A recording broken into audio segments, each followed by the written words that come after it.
This is the journey to one Africa.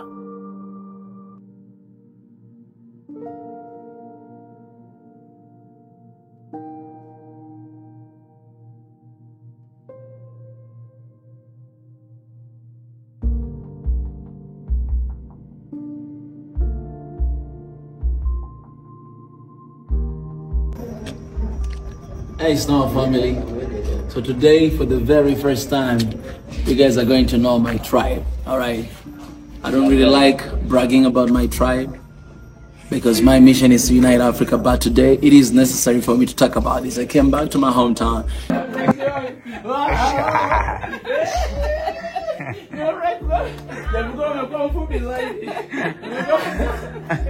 Oh, baby.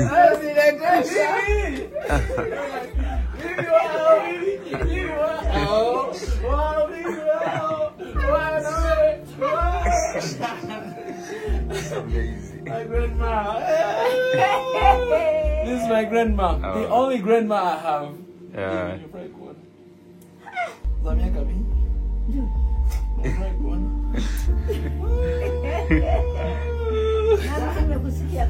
Hey. Huyu anaitwa Po.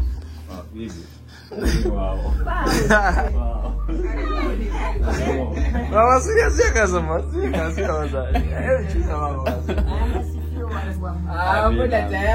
Huyu ni mpenzi wangu. My girl mama. Umependeza. Bwana kama fupi zaidi jamani. Huyu mamake huyu. Oh. Hey. That's good. Okay, bibi mama nakumesema jambo mpendeza. Eti bibi yako msichana. Mtoto wako anazidi kuwa binti. And this is the place where I grew up. This is the place where I was born, and there's a very interesting history about Tanzania, and specifically this region of Iringa and the tribe that is in here called He in German. You know, back in the days, German, they wanted to invade Iringa, and they actually came here to our town. But you know what? Our people beat their asses off. The first round when they came, they beat them so bad because it was in our blood.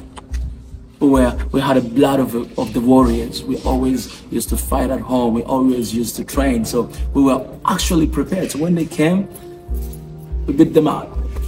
And so they went back to German, but then they had to regroup again and to replan again to come back to take over this place. So what happened is this: they knew that they're not gonna be able to conquer Iringa by themselves. So what they did is they actually collaborated with few chiefs in different areas. They turned different chiefs against the chief Mkwawa right here, my grandfather. So this guy, he had a lot of enemies. He had his own enemies, and those enemies, they actually joined, put their hands together with Germans to fight against him. As a result, the guy, he never wanted to be killed by them, so he killed himself. And those guys, they chopped his head and they took it all the way to German. And that's when Iringa, or this beautiful tribe of Hehe, failed. And German came and invaded. And that's when they built all this boma and all this stuff that you see guys in this video. But what is the message I get when I'm here and just looking at the history, going here and there, looking at what my grandfathers did back in the past, is this: that every time when Africans came together to fight against colonizers, we won. The story of Ethiopia not being colonized because they came together and they fought against Italians, it actually happened here as well, in this one region, Iringa, with the tribe of He. These guys, they came together, they fight against German, and they beat them. They left. The only way for them to win, they had to turn our people against each other. When you look at the colonizers, the only reason why they won, they had to turn our people against our people. And that was the easiest way for them to conquer Africa. And so even today, the reason why Africa is still where it is, the reason why Africa is still struggling, is because they are still turning us against our people. They are still turning even our politicians against the people they're leading. There's no unity. That's why Nyerere said, without unity, there's no future for Africa. If Africa, we're not going to wake up today, come together as one people. As one people, just because you're an African, this should be the reason why we should collaborate together. Just because I'm African. Just because I'm African, I'm not going to turn against you. I'm not gonna sell you out. I'm gonna stand with you. I'm gonna defend you. I'm gonna protect you. I'm gonna give everything I can to protect the blood of another African. That should be the mindset. That should be the heart. That should be the motivation. That should be the guts. That should be the air that you breathe every single time. But the reason why Africa we're not going forward is because we constantly turn against each other and we let other people control us. We let other people run on top of us and we let other people. You know, one of the tour guides told me that they actually started to fight against each other. They did not even know the reason, because there's someone on top of them actually mastering everything for them to fight against each other. Africa, we cannot repeat the mistake of the past. We need to be new. We need to decolonize our mind. We need to come together. We need to learn how to love each other, accept each other, and work together as one people for the betterment of our continent. I have an evidence, and I came from this tribe, Hair tribe. We beat the Germans before, and we won. But the only reason why we lost was because of our people when we turn against each other. If we did not turn against each other, there's no way out that we're going to lose.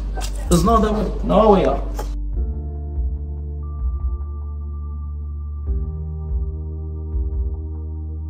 Failure is not an option, and it is your duty, it is your responsibility to come together as one people and to defend the mother of this world, and that is Africa. So Africans, I'm calling upon all Africans here in the continent and outside of the continent. It's the time to come together and fight for the motherland.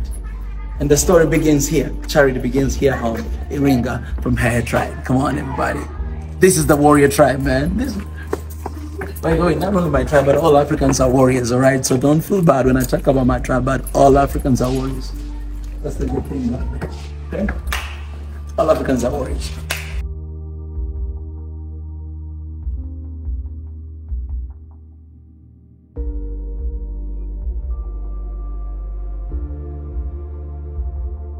So these are a few stories that I would love to show you. The first one is about rainmaking. Show them there. So the rainmaking usually here in this place, Iringa, back in the days when you don't have rain, people, they used to make rain, actually, in a traditional way. Not a scientific way, but traditional way, if you know what I mean. And that is still happening even today. If there's some sort of event happening somewhere, traditional event, you could find like a lot of clouds coming up as if the rain is about to come down. But if the elders of this place sit down and do some tradition things, the rain can stop, and also they can bring rain. That's crazy, man. Here in this city, this is another one. Shape-shifting narrative.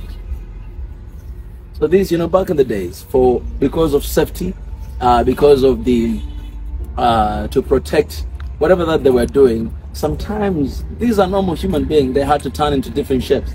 For example, snake or fish or even cow, you know. They just had to shape themselves into different shape in order to protect themselves, to protect their people. And it's still happening even today, right now. Here. Another one which is very interesting is dance with the unseen. These are those soldiers that you cannot see them. So you go to some places, for example, there's all these very secret and very, how can I say, rich in natural resources and all those stuff, forests in Jombe. And that place, when you go, there's some forests that you are not allowed to go there. It is prohibited for you to go there because there are unseen soldiers in the forest. Some of them, they went there and some stuff happened to their lives. But it's real. It's reality. It's happening in this country, in this city.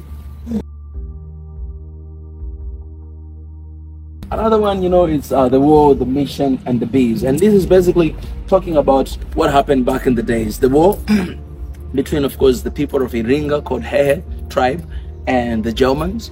The mission, those guys, they came here, they came to build basically churches. They came to build church and to bring Christianity. So Christianity, when it came, especially to this tribe or to Tanzania or even to Africa, they were basically building all these hospitals, they were building schools, and their goal, it was actually to change the traditional or supernatural ways of people here, local people, the way that they used to worship, the way that they used to believe in God, and they had to turn them to start believing in, you know, churches and, you know, start worshiping in the churches as well. So things changed a little bit after that. This one is one of the most sad story. And I hope you can read here, Voices of the Colonial Violence and Resistance. I think we don't speak enough about the violences and about the impact of colonialism and what it did to our people. Some of the stories we don't really talk about them. But why is it very important for us to talk about them? Not for the reason of victimizing ourselves. We have no reason to victimize ourselves. But we have all the reason to tell the truth, to tell our kids what's really happened in the past, so that we may know how to react when we meet these people, so that we may know how to treat them, how to put ourselves in the position that we cannot just be naive believing that we are being loved by them and they're here to help and to support us while we know what their ancestors did in the past. So it's very important to know what has happened for us to be careful with where we are right now. So the story of this is that it is believed that when you come to the new place, for example, if you have a guest coming to here, Iringa, you must meet up with a chief of the place. And usually you have to bring the good gifts to the chief. So it could be anything. So there was this time, this missionary from Germany actually came with his wife and they did not have gift. So the chief, they actually requested to take that missionary's wife as a gift to the chief. Man, that was not accepted. So what they did is, these people, they actually went ahead, the hair people, they went ahead, they took, you know, that missionary, and then they beat him up and they killed him. And then they brought him to the chief. And this is the gift. The people did that because they did not come with the gift. So what happened after that is that story went all the way to German, and German people knew what has happened. So as a result, they came back to Iringa, and they came back with this, with different gifts. So they were sitting somewhere on the mountain with all these gifts, and they were calling people from this place. They're calling people that, hey, German, they're here, they're bringing you gifts, please come and come pick it up. And everybody, a lot of people actually went to the mountain to pick up the gifts. And this is the part where Africans, we need to be very careful. Those loans and aids that they're coming from there, it's not just a support, it's not just a gift. There's something behind it. So what happened after that? All those people who went there to pick up the gifts, they were killed instantly. All of them butchered, murdered. But let me tell you this. I know I can say that, oh, I think our people, they shouldn't have killed the missionary who was here and brought him as a gift to the chief.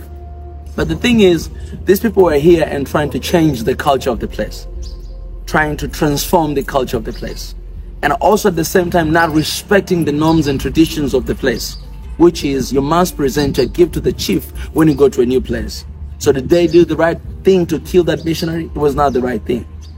I did not agree. I think it was a little bit too extreme. But what has happened after that?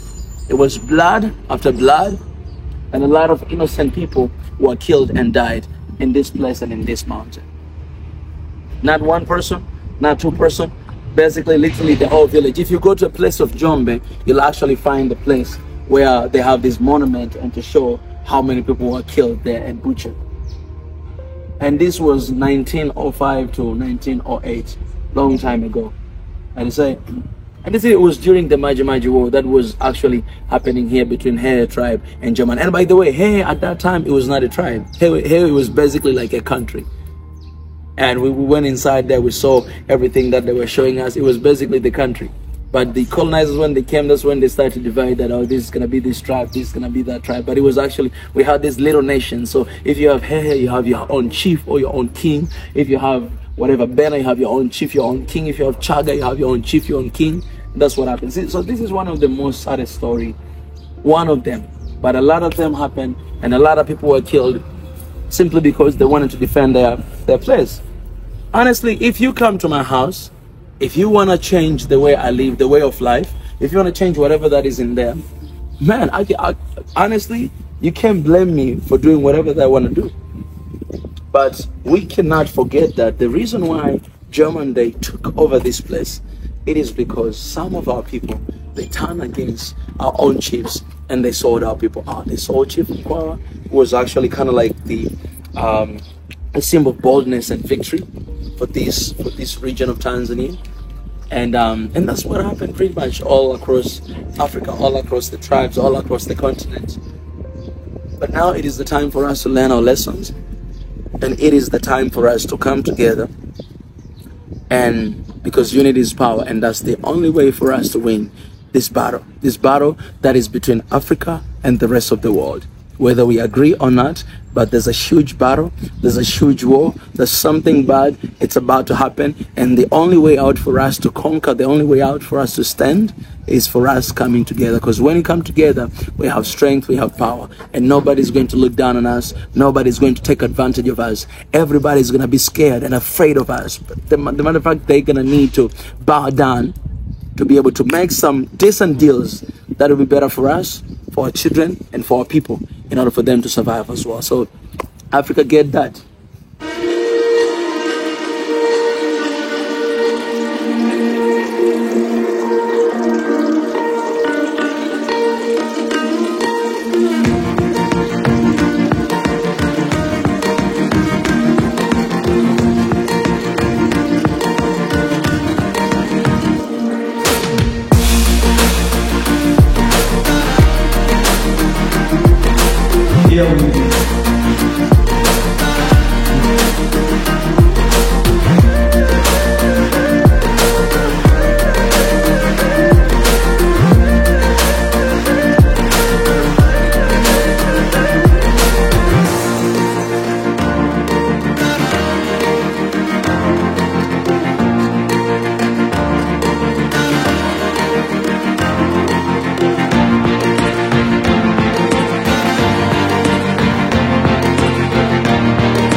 You're gonna make me look all of it. No, a lot of hair has been here. Yeah, but how is this?